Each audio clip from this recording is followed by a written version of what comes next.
Hi, this is Carolyn. I wanted to talk to you about relationships. Okay? They can be so highly emotional, right? When I was about 16, I fell in love with the love of my life. I thought, oh my God, he was so good looking and cute and could play a guitar. And I was into music because I was like this child prodigy with singing. And it's like, oh, it's just a match made in heaven.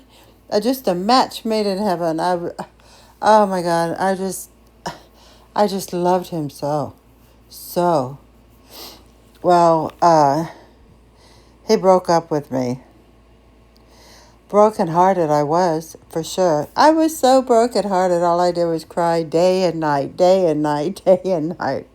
My guide, I was outside and my guide said, Carolyn, when are you going to stop crying? I said, I'll never stop crying. As long as I never see him and we're not together, I'll never stop crying. He said, how about I check back with you in 2 days? I said, okay, come hither, but I'm not going to, be stopped crying. It's not going to happen, right? So the days went by and he came and talked to me and he said, Carolyn, have you stopped crying? I said, no, it's worse. I just miss him so. I just can't believe this has happened to me. My heart is broken. I said, if you look inside me, you'll see it's broken. It's cracked. It's broken.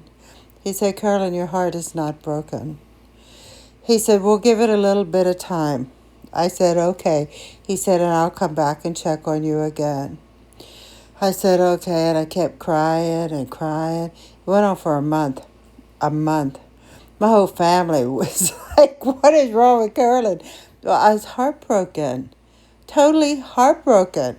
You're supposed to fall in love and it's supposed to work in your favor, right? That's what I thought. It was supposed to work in your favor, which is my favor. I never dreamed that anything so good would turn so bad. And my guide said, Carolyn, ask your mom again if she will take you to see him. I said, oh my gosh, I wonder if she will. Time's gone by. Maybe she will. So I went in and she was in the kitchen and I said, Mom, will you please take me to see? Okay, I'll say his name. I don't know if he's still alive, but it's like his name is Rick. And I was like, oh, please take me to see Rick. He lived about, I don't know, 30 miles away. And she said, Carolyn, if this will make you stop crying, I'll take you. I said, oh my gosh, I was shot up the stairs to my room. I got myself all cleaned up in my clothes. And I was looking beautiful. And I came down all composed, ready to do this. So we're riding in the car. And Mom said, are you sure you want to do this? I said, I'm sure. I said, I don't know, maybe he lost my phone number. I can't believe, that he just hasn't called. I just can't believe. So we arrived at his house.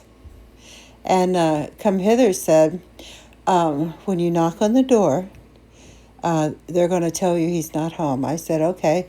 He said, be sure to ask them where he is. Get the address. I said, okay.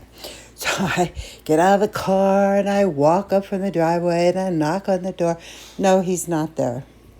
I said, where is he? Where is he? And they say, oh, Carolyn, you don't want to know. I said, of course I do. Of course I do. I've been crying for a month. I miss him so much. And they said, okay. I said, what's the address? So they wrote it down and they gave it to me. I walked back to the car. I got in the car. I said, Mom, this is where he is. I said, step on it. Get with it. We got to find him. So we did. We got to the other house, the other place. And I knock on a door and this person answered. And I said, I'm looking for Rick. And he'll want to see me. My name's Carolyn. And they said, do you know what he's doing? I said, no, I don't know what he's doing, but I need to talk to him. He said, okay, well, come on in then. I heard about you. I said, you did? He said, yeah, I heard about you. He said, he's over there. And it was some room. I said, okay. Darn if he wasn't in bed with that girl that he said he would never date. Never date. I told him, I said, here I was crying all this time, and et cetera, et cetera. And I chose a few strong words to tell him. And I marched my butt out of that house, and I got back in the car. I said, Mom, let's go home. She said, Carolyn, you weren't there but a minute. I said, I was there long enough. I said, there won't be a problem anymore. I said, she said, what happened? I said, you don't want to know. I said, when I get home, I'm going to call Doug, and I'm going to ask him to come over. She said, oh, yeah, Doug's been calling the house. He's been wondering about you. I said, yeah, I will call him. So we're driving home, and she says, Carolyn, you want to tell me what happened? So I told her. I never cried another tear. Not another tear. You know why? Because I thought so much of me that it's like, you picked that over me. Oh, no, no, no. I'll call Doug. Thanks.